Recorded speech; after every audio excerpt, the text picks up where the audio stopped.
We're told by the Democrats or Republicans, essentially one corporate party with two heads, that millions of people have nowhere to go. We really need multi-party development in this country because we don't have a government of, by, and for the people. We have a government of the Exxons, by the General Motors, for the DuPonts. But it ended up not really a formal or even technically a campaign from the standpoint of the Federal Election Commission, and the two parties had a deaf ear. And why do they have this deaf ear? Well, Woodrow Wilson, signed the Federal Reserve Act on December 23, 1913. Just 2 days before Christmas, with some congressmen already home for the holidays, and with the average citizen's attention clearly elsewhere. Congress was outflanked, outfoxed, and outclassed by a deceptive but brilliant psychopolitical attack. The Federal Reserve System today is composed of 12 Federal Reserve banks, each serving a section of the country, but dominated by the New York Federal Reserve Bank.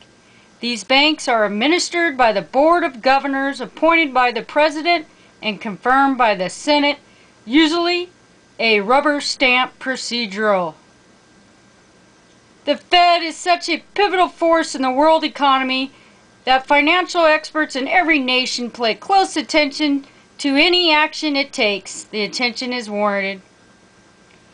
Since even the slightest interest rate tick can roll markets and create or destroy millions of jobs. The Fed and who controls it and why, using a central bank to create alternative periods of inflation and deflation, and thirds, whipsawing the public for vast profits, had been worked out by the international bankers to an exact science.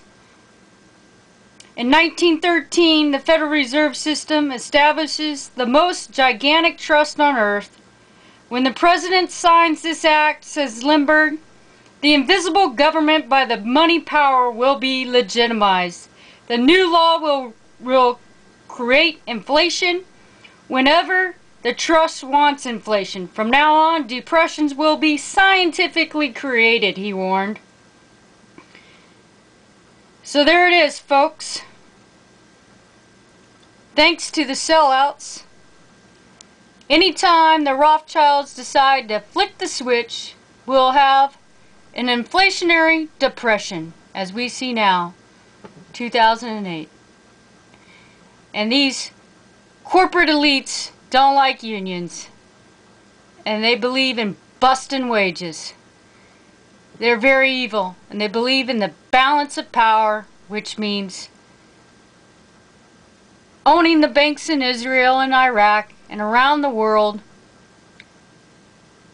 and orchestrating wars for their own profit, as they did with Napoleon, with France and Britain fighting one another. They basically invested in the stock market and then simply pulled out when they knew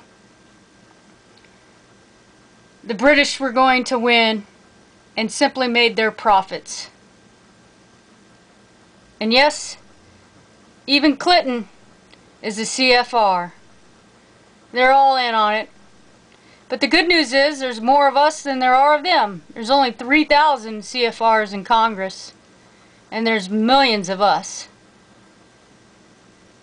And the time will come when we, the American people, will stand up for our rights and demand an equal playing field. And that may mean throwing every one of them out on the streets.